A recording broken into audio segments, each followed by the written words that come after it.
السلام علیکم، ہماری علی، آپ دیکھ رہے ہیں میرا چینل۔ 12 سال کے بعد پاکستانی نیاد اٹیلین آمنہ کو ملا اٹلی میں اس کا سگا بیٹا۔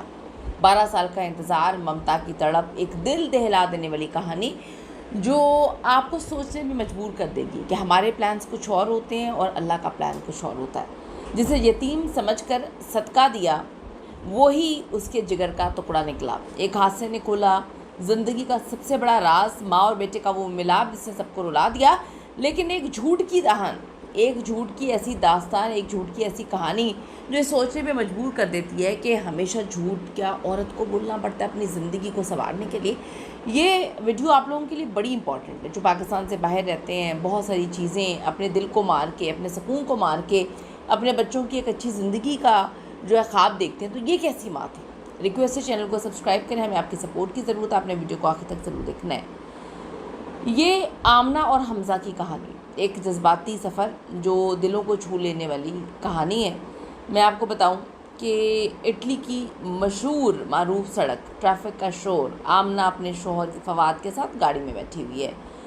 کھڑکی سے باہر دیکھتی ہے، سب چیزیں بڑی نارمل لگ رہی ہوتی ہیں۔ ایک چھوٹا سا بچہ حمزہ وہ آ کے ڈونیشن مانگ رہا ہوتا ہے، پیسے مانگ رہا ہوتا ہے اور ہر گاڑی کے پاس جاتا ہے۔ کچھ لوگ اس کو دھتکار دیتے ہیں، کچھ لوگ اس کو پیسے دے دیتے ہیں۔ کچھ رشتے آپ کو پتہ ہے خون کے نہیں ہوتے، اچانک سے آپ کے دل میں کچھ ایسا ہوتا ہے۔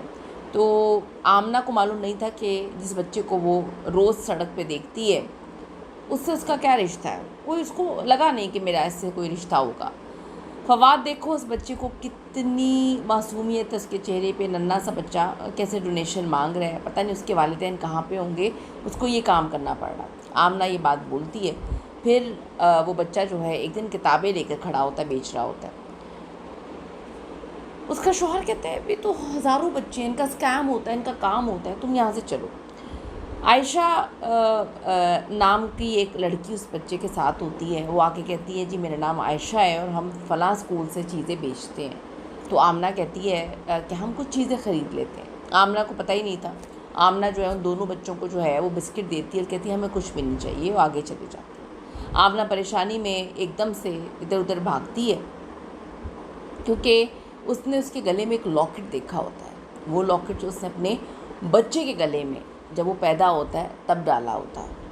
اسے پتہ چلتا ہے کہ وہ بچہ جو ہے سڑک پہ اس کا ایکسیڈنٹ ہو گیا، ایک بس نے اس کو ہلکی سی ٹکر ماری ہے۔ جو آمنہ ہوتی ہے ہاسپٹل کے کمرے میں داخل ہوتی ہے جہاں وہ بچہ حمزہ جو ہے پٹیوں میں بیٹھا ہوتا ہے، بیڈ کے پاس ایک بوڑھی عورت جو ہے وہ بھی بیٹھی ہوتی ہے۔ جب آمنہ اس کو غور سے دیکھتی ہے تو یاد آتا ہے کہ یہ تو میری پرانی ساس ہے، وہ بیٹھ کے رو رہی ہوتی ہے۔ ایک دم سے آمنہ کہتی ہے امی آپ یہاں پر کیا کر رہی ہیں؟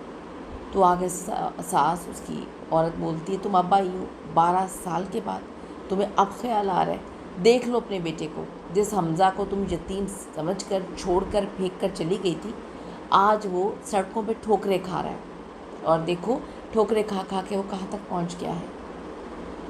آمنہ کے پیروں تلے سے زمین نکل جاتی ہے، وہ ایک دم صدمے سے دیوار پہ لگ جاتی ہے۔ وہ آمنہ جس نے اپنے ماضی کو فراموش کر دیا تھا، اپنے بچے کو چھوڑ دیا تھا، اپنی ایک نئی زندگی شروع کر دی تھی، وہ ایک دم سے ماضی میں چلی جاتی ہے۔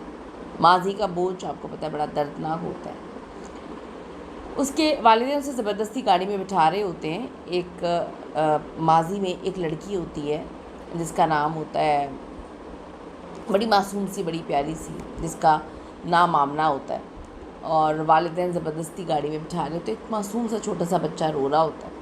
محبت کی شادی کا انجام بڑا تلخ ہوگا، آمنہ نے کبھی سوچا نہیں تھا۔ اس کو لگتا تھا کہ محبت کی شادی بڑی اچھی زندگی دے گی۔ شوہر کی موت کے بعد والدین نے اسے دوسری زندگی کا لالچ دے کے اس کی جگر کے ٹکڑے سے جدا کر دیا۔ آمنہ اپنے کمرے میں فواد کے سامنے اعتراف کر رہی تھی، اپنے کرنٹ ہسبینڈ کو بتا رہی تھی کہ میرے ساتھ ماضی بہت خوفناک تھا، میرے ساتھ یہ سب کچھ ہوا۔ فواد کہتا ہے کہ تم نے اتنا بڑا جھوٹ کیوں بولا؟ تم سچ بول لیتی، تم نے جھوٹ بولا کہ میری شادی، پہلی شادی سے کوئی اولاد نہیں ہے۔ تم اپنا بچہ کس طرح سے سیکریفائس کر کے آ گئی، تم نے اپنا بچہ کس طرح سے پھینک دیا؟ وہ کہتی ہے میں ڈر گئی تھی کہ معاشرہ مجھے قبول نہیں کرے گا، آپ مجھے قبول نہیں کریں گے۔ وہ میرا بیٹا ہے فواد۔ ہسپتال میں حمزہ بیچارہ معصوم، اسے پتہ ہی نہیں کہ اس کی ماں نے اپنی زندگی سنوارنے کے لیے کس طرح سے اس کی زندگی قربان کر دی تھی۔ 12-13 سال اس کو پھینک کر چلی گئی تھی۔ میں اس کو پھینک کر جانا ہی کہتی ہوں کوئی انسان اتنا بچہ نہیں ہوتا جب آپ کو اتنا پتہ ہے کہ آپ نے محبت کی شادی کرنی ہے، آپ کا شوہر فوت ہو گیا، آپ نے بچے کس کے سہارے پہ اپنے پھینک دیے، اپنا بچہ کس کے سہارے پہ پھینک کر آ گئی، اپنی نئی زندگی کے خواب آپ نے اپنے بچے کی قبر بنا کے جو ہے وہ بسائے۔ خیر حمزہ آہستہ سے آنکھیں کھولتا رہا، جو آمنہ ہے اس کا ہاتھ تھامے بیٹھی ہوئی تھی، اور بچہ بیچارہ کہتا آپ کیوں رو رہی ہیں؟ تو وہ کہتی ہے میں باجی نہیں ہوں، میں آپ کی ماں ہوں، آپ کی گناہ گار ماں ہوں، مجھے معاف کر دینا۔ فواد کمرے میں داخل ہوتا ہے اور آمنہ کو یہ ڈر تھا کہ شاید مجھے چھوڑ کے چلا جائے گا، لیکن وہ شخص بڑا اچھا تھا، اس نے کہا تم نے مجھ پہ بھروسہ ہی نہیں کیا، اس بچے کا کیا قصور ہے، اب یہ تمہارا نہیں صرف میرا بچہ بھی، ہم اسے ایک زندگی دیں گے، اچھی زندگی دیں گے، خوبصورت زندگی دیں گے۔ تو میں آپ کو یہ بات کہوں گی کہ انسان جو ہے جھوٹ نہ بولے، سچ بول کے نا بڑی زندگی کی چیزیں بڑی آسان ہو جاتی ہیں، آپ کا دل بھی سکون میں آ جاتا ہے اور اگلے کی زندگی بھی برباد نہیں ہوتی، کسی کو آپ جھوٹا دھوکہ بھی نہیں دیتے۔ ہمارے معاشرے میں ہم دنیا میں کہیں بھی رہ رہے ہوں، دھوکہ دینا ہماری فطرت بن گیا ہے۔ عورت ہے، ہم عورت کو یہ نہیں کہہ سکتے کہ دیکھو اس نے کیا کیا، کیونکہ لوگ کہتے ہیں کہ جی عورت کو غلط نہیں کہنا چاہیے، اس کی مجبوریاں ہوں گی۔ ایک ماں کی مجبوری نہیں ہوتی، عورت کی مجبوری ہو سکتی ہے، ایک ماں کی مجبوری نہیں ہوتی۔ کون سی ماں کی مجبوری ہوگی جو اپنے بچے کو اس طرح سے کسی اور کے سہارے پر پھینک کر آ جائے گی اور مڑ کر کبھی اسے دیکھے گی بھی نہیں؟ اس کے لیے بہت بڑا دل گردہ چاہیے ہوتا ہے۔ تو میں یہی ریکویسٹ کروں گی کہ بہت ساری چیزیں ماضی ہو سکتی ہیں، آپ کے رشتے ماضی نہیں ہو سکتے۔ رشتوں کو مت پھینکا کریں، رشتوں کو سنبھال کے رکھا کریں، کیونکہ شاید آپ کو تو کبھی اپنی غلطی کا احساس ہو جائے کہ آپ نے اپنا بچہ یا آپ نے کوئی رشتہ پھینکا تھا، لیکن کبھی ایسا ہو کہ وہ رشتہ آپ کو اپنانے سے انکار کر دے۔ اس پہ اپنی قیمتی رائے ضرور دیجیے گا۔ See you in the next video.